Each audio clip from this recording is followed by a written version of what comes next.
Films Bhojpuri Sonu Chamoli. तोरे नाम से लिखो देबो छौरी पूरा जमुइया गे। हमरा अपन दिलवा छौरी देबे तो कहिया गे। हमरा अपन दिलवा छौरी देबे तो कहिया गे। तोरे नाम से लिखो देबो पूरा जिला जमुइया गे। तोरे नाम से लिखो देबो छौरी पूरा जमुइया गे। हमरा अपन दिलवा छौरी देबे तो कहिया गे। हमरा अपन दिलवा छौरी देबे तो कहिया गे।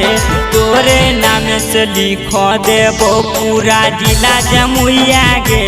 तोरे नाम से लिखो देबो छौरी पूरा जमुइया गे। जिला जमुइया गे। जिला जमुइया गे।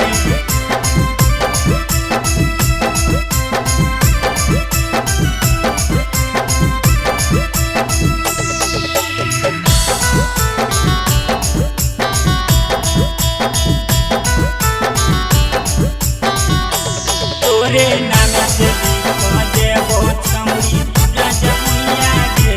तोरे नाम से लिखो देबो छौरी पूरा जमुइया गे।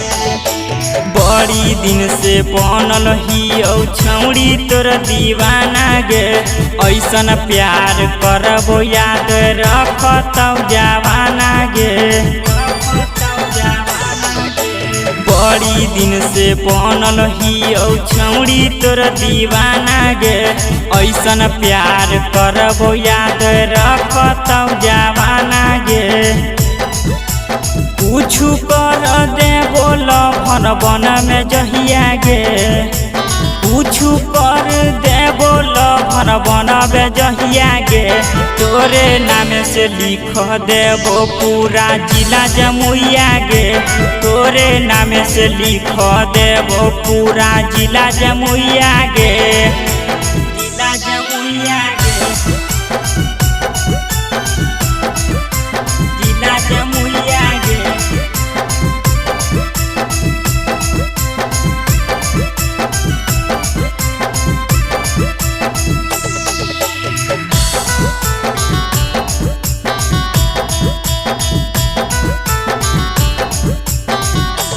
तोरे नाम से लिखो देबो छौरी पूरा जमुइया गे। तोरे नाम से लिखो देबो छौरी पूरा जमुइया गे।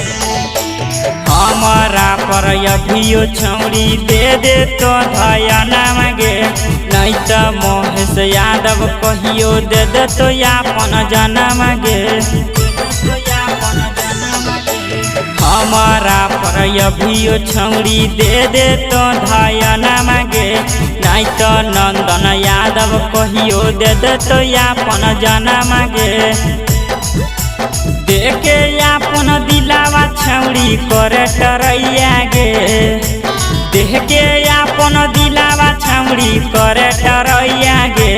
तोरे नाम से लिखो देबो पूरा जिला जमुइया गे। तोरे नाम से लिखो देबो पूरा जिला जमुइया गे।